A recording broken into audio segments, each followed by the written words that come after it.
Hello guys, అందరికీ నమస్కారం. This is Vishnu and welcome back to my channel VC vlogs.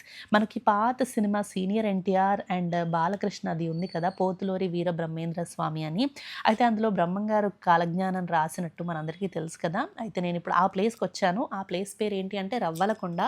బ్రహ్మంగారు వచ్చేసి ఇప్పుడు మీకు కనిపిస్తుంది కదా గుహ, ఆ గుహలో కూర్చుని కాలజ్ఞానం రాశారు అని చెప్పి ఆ ఊరు వాళ్ళందరూ చెప్తే అది ఎలా ఉంటుంది చూడ్డానికి అని చెప్పి చాలామంది వచ్చారనమాట.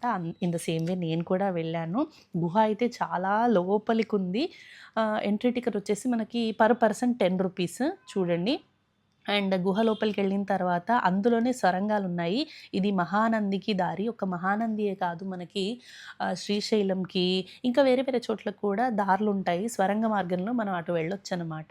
అయితే ఈ గుహలోనే బ్రహ్మంగారు కాలజ్ఞానం రాసినట్టు మనకు తెలిసింది. అటెళ్ళాలంటే కొన్ని నీళ్లున్నాయి. నీళ్ల ద్వారా అటెళ్ళాలి. ఇప్పుడు మనం స్వామివారు కాలజ్ఞానం రాసిన స్థలాన్ని చూడబోతున్నాము. ఇదే అన్నమాట. అక్కడ పూలదండలేసున్నాయి కదా, ఆ ప్లేస్‌లో కూర్చొని కాలజ్ఞానం రాశారంట. అక్కడ ఒక ఆమె అయితే ఎంత వేడిగా ఉందో అయినా కూడా ఆమె అక్కడ కూర్చుని వచ్చే వాళ్ళందరికీ తీర్థ ప్రసాదాలు ఇస్తుంది. సూపర్ గ్రేట్ కదా అసలు. అండ్ ఈ గుహ అంతా వచ్చి కూడా చాలా చీకటిగా, చాలా వేడిగా ఉంది. మనకి ఇక్కడి నుంచి యాగంటికి దారి కూడా ఉందన్నమాట. అండ్ మీకు ఈ ప్లేస్ గురించి ఇంకేమన్నా తెలిస్తే, నేనేమన్నా మిస్ అయితే కింద కమెంట్ చేసి నాకు చెప్పండి.